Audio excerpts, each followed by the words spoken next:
Boa noite, pessoal. Meu nome é Gleice, eu sou PO aqui na Bluesoft e hoje eu vou falar um pouco sobre métricas ágeis. Essa apresentação faz parte de algumas apresentações que eu já fiz internamente para os POs da Bluesoft, mas como são conceitos que podem ser usados também pelo time todo de desenvolvimento, e não só em área de tecnologia também, mas para outras áreas também, aí eu trouxe esse conteúdo aqui para o Papo Reto, né?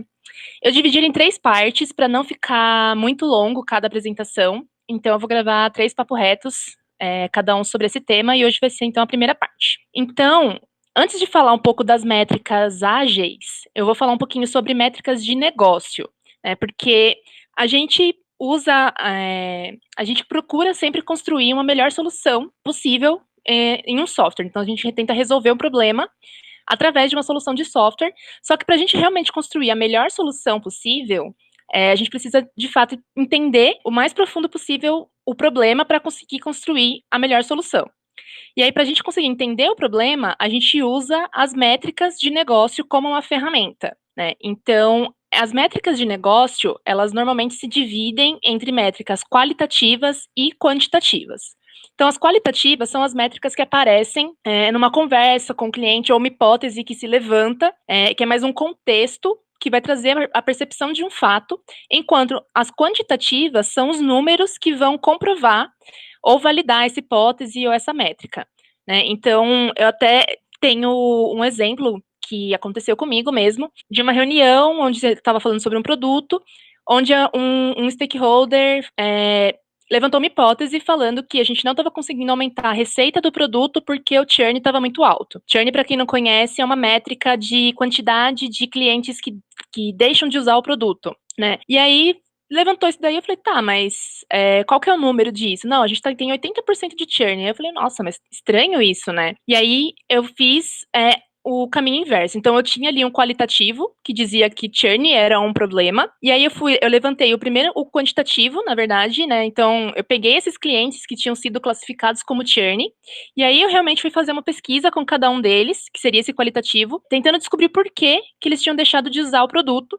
E aí eu fui descobrir que, na verdade, eles não estavam churnando do produto, eles não estavam deixando de usar. O que, na verdade, estava acontecendo é que tinha uma parte que não estava atendendo a uma necessidade, e a maioria dos clientes estavam usando um caminho alternativo, que dava uma impressão pra gente que era um churn, ele entrava numa classificação de churn. Então eu acabei invalidando a hipótese de que o problema era churn, e eu acabei fazendo um loop disso, porque aí nessas conversas eu identifiquei, então, de uma forma qualitativa, uma outra hipótese, né, que era que a gente tinha uma outra necessidade que a gente não estava atendendo, e aí em cima disso eu fiz uma outra pesquisa, e aí eu levantei os números quantitativos de quantos clientes que tinham aquele problema, que aí isso validou que essa hipótese realmente se justificava e que valia a pena a gente tratar aquele problema naquele momento. Então, alguns outros exemplos, eu falei de churn, por exemplo, mas a gente tem outros exemplos de métricas que são usadas em negócio, como, por exemplo, receita mensal de produto, número de usuários ativos, assim por diante, que são onde eu vou impactar no negócio com a solução que eu estou trazendo. Então, todo problema que eu for resolver tem que ter uma métrica envolvida. Então, quando eu fizer essa entrega, que resultado eu vou trazer? Igual eu coloquei aqui esses exemplos, receita mensal, eu vou conseguir aumentar a receita, eu vou aumentar o número de usuários, eu vou trazer novos clientes, eu vou diminuir o churn. Então, sempre tem que ter essa métrica de negócio por trás de uma solução. Se você não consegue identificar qual métrica de negócio você vai movimentar, é sinal de que talvez não seja a melhor solução para você priorizar nesse momento. E aí que eu, inclusive, falo que quando a gente entende melhor as métricas e a gente usa para provar essas hipóteses, a gente consegue entender melhor qual é a motivação que está por trás dessa solução que eu estou criando, ao invés de simplesmente criar assim, eu quero que tenha uma tela que faça tal coisa, mas por que eu estou fazendo isso? Né? Então, essas métricas ajudam a gente a entender a solução, ajudam também a conectar essa solução que eu estou criando dentro do meu software com os objetivos da empresa e do negócio. Então, ao invés de ser simplesmente uma série de demandas que eu estou entregando, eu estou conseguindo também atender o cliente e movimentar o negócio da empresa também, além de dar mais embasamento com priorização, que liga um pouco com o meu último papo reto, quando eu falei de técnicas de priorização também. Então, além de você ter essa técnica, a métrica de negócio vai ajudar a embasar a priorização também. E aí, depois que a gente entende, então, as métricas de negócio, a gente cria uma solução e ela vai para o time de desenvolvimento. Quando a gente chega no time de desenvolvimento, a gente tem uma série de métricas, que são as métricas ágeis, que a gente usa para medir a saúde do processo dentro do time e conseguir aumentar a previsibilidade do fluxo, que, consequentemente, vai ajudar no negócio. Aí, a partir daqui, a maioria das informações que eu vou trazer, das imagens que eu vou colocar, eu tirei desse livro, que é o livro de métricas ágeis, que foi publicado pela Casa do Código, e que está disponível para o e-book na Amazon, para quem tiver interesse. Mas, basicamente, então, esse livro fala de todas as métricas que existem hoje, que são mais utilizadas dentro da metodologia ágil. E aí, hoje, eu vou falar especificamente sobre duas, e nas próximas apresentações eu vou passando pelas demais, tá? Então, a primeira pergunta que eu faço é: quantas vezes que você já teve a sensação de estar trabalhando muito, mas você sempre está com aquela sensação de que você não está entregando nada? Isso é uma realidade muito comum em times de desenvolvimento. Isso normalmente acontece porque existe um excesso de trabalho em progresso, né? Então, o que significa isso? É uma quantidade muito grande de itens de trabalho que eu comecei, mas ainda não terminei. Isso traz alguma série de outros problemas, como a gente não consegue cumprir os prazos, a gente tem essa alternância muito frequente de contexto, então cada hora está trabalhando numa coisa completamente diferente da outra, que acaba causando uma lentidão maior, uma dificuldade maior de entendimento, e além de deixar o processo mais ineficaz e causar principalmente gargalo, que é o maior problema quando você tem uma quantidade muito grande de trabalho em progresso. E aí, para evitar isso, a gente usa a métrica do WIP para evitar esse tipo de problema. E o WIP é uma sigla que significa Work in Progress, que é justamente esse conceito que eu estava explicando, que significa o trabalho que eu comecei, qualquer item de trabalho, e ainda não terminei, incluindo as etapas de pausa. Então, quando você está igual aqui na Bluesoft, a gente tem ela que está esperando na fila, que está esperando o teste, está esperando o merge, alguma coisa assim. Isso também entra no WIP. E mede todo o fluxo de desenvolvimento. Então, assim, se quiser medir também o fluxo de análise, aí a gente consegue dividir em dois conceitos que normalmente a gente chama de upstream e downstream, e aí a gente vai ter separado, porque é difícil a gente misturar os dois no mesmo conceito, porque são atividades muito diferentes. Então, aqui eu estou falando especificamente mais da parte de desenvolvimento, tá? Então, esse WIP, ele vai medir a quantidade de trabalho que está nesse progresso, como se fosse aqui a partir do coding até o done. E aí aqui a gente tem um exemplo. O que acontece? Então a gente tem aqui um time fictício que tem 6 tarefas que estão em progresso, né? Então, que está desde essa etapa aqui que eles chamaram de refinado, até essa etapa de teste, porque depois do teste já vai para finalizado. Esse refinado significa que está realmente já tá tudo pronto só para começar a trabalhar. Então, trazendo um pouco aqui para o nosso contexto da Bluesoft, seria como se fosse o nosso Planet. A gente já planejou como o time está pronto, é só puxar para começar a desenvolver. Então, aqui nessa semana 1, eles tinham 6 demandas que estavam em progresso. E aí, o que aconteceu? Na semana 2, a gente já teve essa realidade aqui. Então, todos os itens que estavam em progresso ficaram parados entre o teste e o desenvolvimento, e agora eu tenho mais 3 novos itens em progresso, esperando para começar. Só que o que aconteceu? Eu não entreguei nada entre a semana 1 até a semana 2. Ficou tudo parado no teste. Por quê? É muito comum em um time de desenvolvimento que o teste acaba sendo um gargalo. Não por culpa do testador, mas porque geralmente você tem um número muito maior de desenvolvedores do que de testadores, né? Geralmente você tem 3, 4 desenvolvedores e um testador. E o que acontece? Quando a gente não controla o IP, é muito comum aquela sensação assim: o meu trabalho está feito. Então, como desenvolvimento, o desenvolvimento foi feito, passou para teste, o que faz? Puxa outro. E aí, você tem 3, 4 desenvolvedores passando tarefas que foram desenvolvidas para frente, puxando novas, isso começa a engargalar no teste. E o que acontece? A gente não consegue entregar nada. E aí, quando a gente determina, então, um limite máximo de unidades de trabalho que podem estar em progresso ao mesmo tempo, a gente traz algumas vantagens, como uma previsibilidade maior do fluxo de trabalho, uma diminuição de gargalos e uma maior vazão. Então, normalmente, a gente coloca o WIP, ele é literalmente um número, que a gente determina assim: esse time pode ter, no máximo, 3 itens de trabalho em WIP. Então, significa que só pode ter 3 itens entre essas etapas de refinado até essa etapa de teste. Algumas vezes, para os times que não estão acostumados a usar, isso às vezes passa uma sensação de que está colocando uma burocracia, que está prendendo, que está engessando. Mas, na verdade, isso traz essa vazão. Porque o que acontece? Se a gente determinasse aqui nessa semana que o máximo que a gente poderia ter de WIP é 3, ao invés de puxar essas demandas que estão em refinados para a etapa de desenvolvimento, se um desenvolvedor tivesse passado essas duas demandas que estão em desenvolvimento para teste, alguém teria que parar e ajudar o testador, ao invés de simplesmente puxar uma demanda nova. Com isso, apesar de parecer que o desenvolvedor está preso e não consegue puxar uma demanda nova para fazer, nessa semana aqui, ao invés de a gente ter 9 tarefas esperando, a gente teria entregue 3, ao invés de ter 9 tarefas em andamento e nenhuma entregue. Então, essa é a principal vantagem de ter o WIP, além de trazer justamente essa previsibilidade, porque quando a gente não tem o WIP, a gente começa a criar esses gargalos, então eu não sei, eu perco a capacidade de prever se o item vai ser entregue ou não, justamente porque está tudo em gargalo e a gente não consegue ter essa previsão. E isso também vai diminuir, o WIP vai diminuir essa sensação, essa quantidade de itens que estão ali sempre no quase pronto, né? Então, quando a gente está controlado, ou qualquer gargalo, ele fica evidente muito rápido.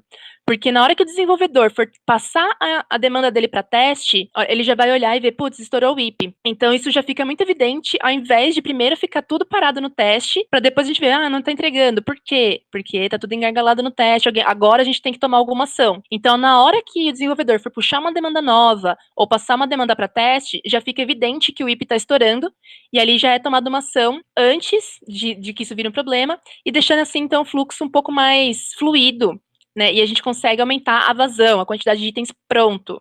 Sem contar que, quanto mais itens que a gente tiver no fluxo ao mesmo tempo, menor vai ser a qualidade da entrega.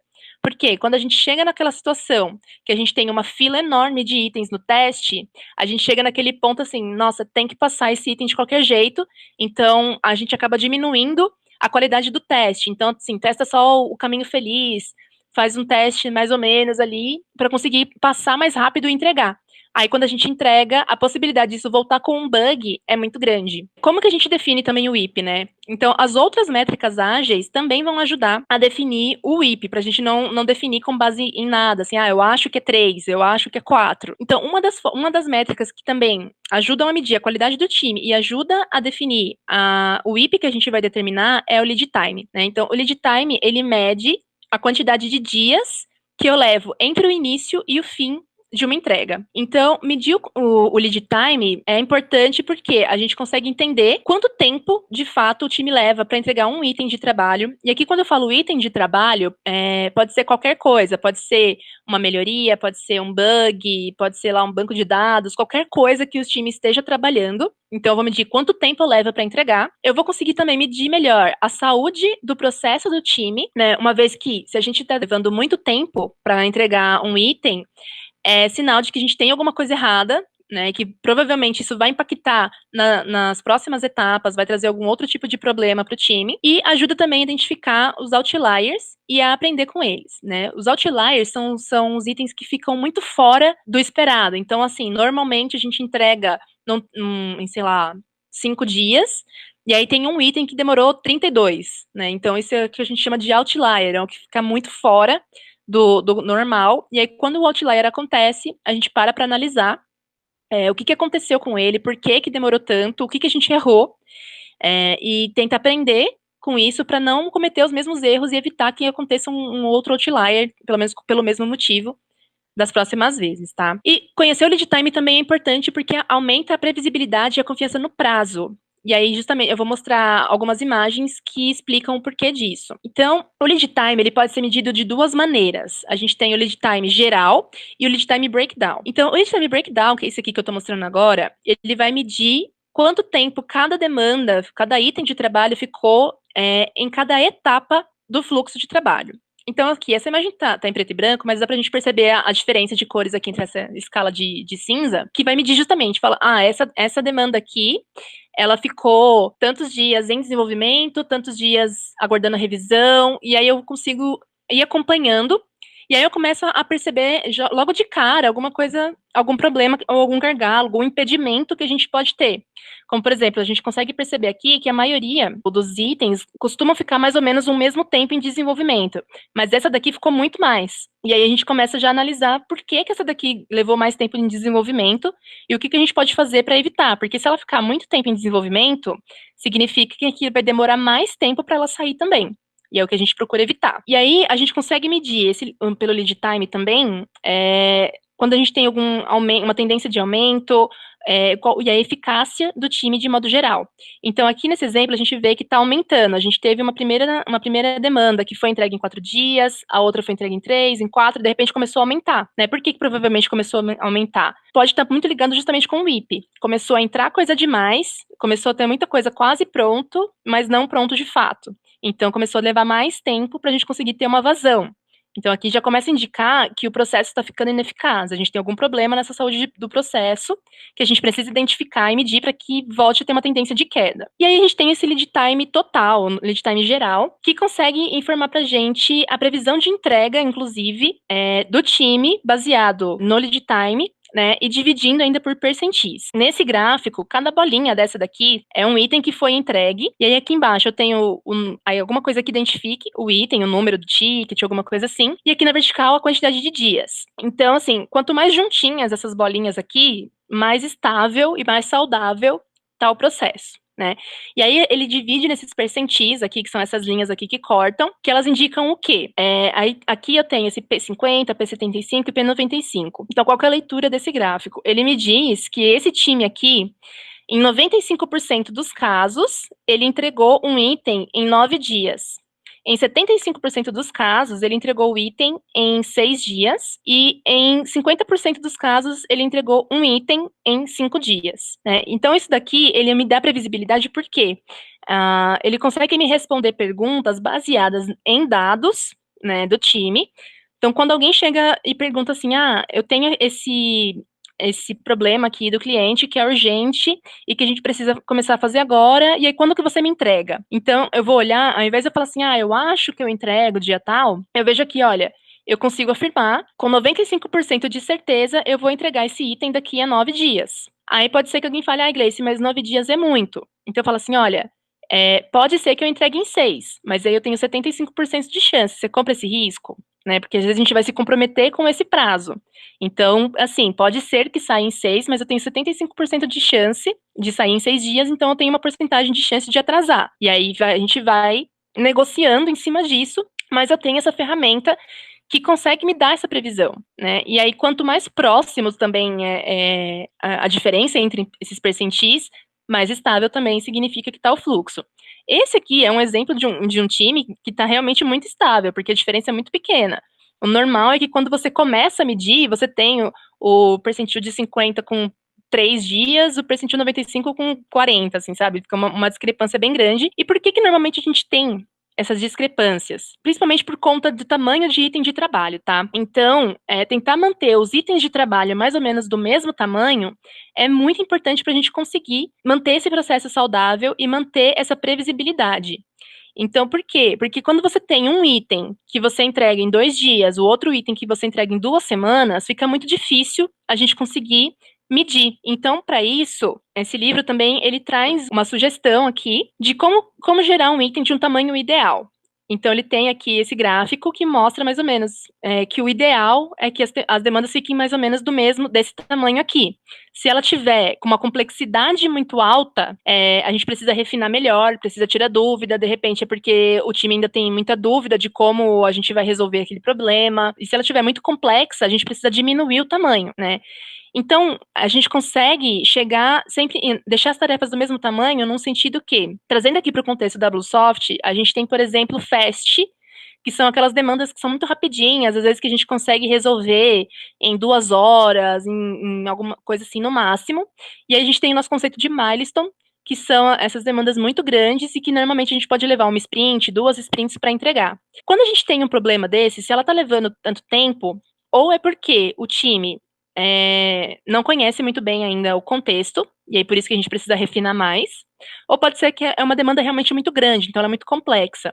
Então, se a gente tiver uma demanda que leva 2 semanas, a gente pode dividir ela no que a gente chama de subtasks, que fiquem cada uma delas no máximo do tamanho igual a de uma fast. Então, assim, a nível de negócio, a gente só vai ter uma entrega quando a gente realmente entregar todas essas tasks que compõem a milestone. Mas a nível de métrica, a gente consegue medir tudo mais ou menos do mesmo tamanho. Então, com isso, a gente consegue garantir essa previsibilidade maior E, inclusive, aumentar a previsibilidade quando a gente coloca as coisas do mesmo tamanho, porque aí fica até mais fácil. A gente sabendo, a gente começa a refletir isso no lead time. Então, meu lead time diz que eu consigo entregar uma demanda em 9 dias, e aí vamos supor, 9 dias aqui também tudo, é um pouco grande, mas vamos supor que eu consigo entregar em 3 dias. E aí eu tenho uma milestone que tem, sei lá, X demandas. Então, eu consigo saber, quando todas elas têm esse mesmo tamanho, e aí eu tenho o lead time que me diz quanto tempo eu levo para entregar uma, aí eu consigo calcular quando que a milestone com todas as tasks vão estar entregues de fato, ao invés de também eu tentar deduzir, né? Falar assim, eu acho que essa milestone leva 2 semanas, com base, sei lá, no porque o meu time normalmente entrega isso. Então, a gente reduz esses achismos, principalmente na previsão, e a gente consegue dar um prazo bem mais assertivo e garantir também que a saúde do processo do time de desenvolvimento está em dia. E aí, de hoje, o que eu tinha para falar era isso. E aí, no próximo Papo Reto, eu vou continuar falando sobre algumas outras métricas. É isso, pessoal. Obrigada.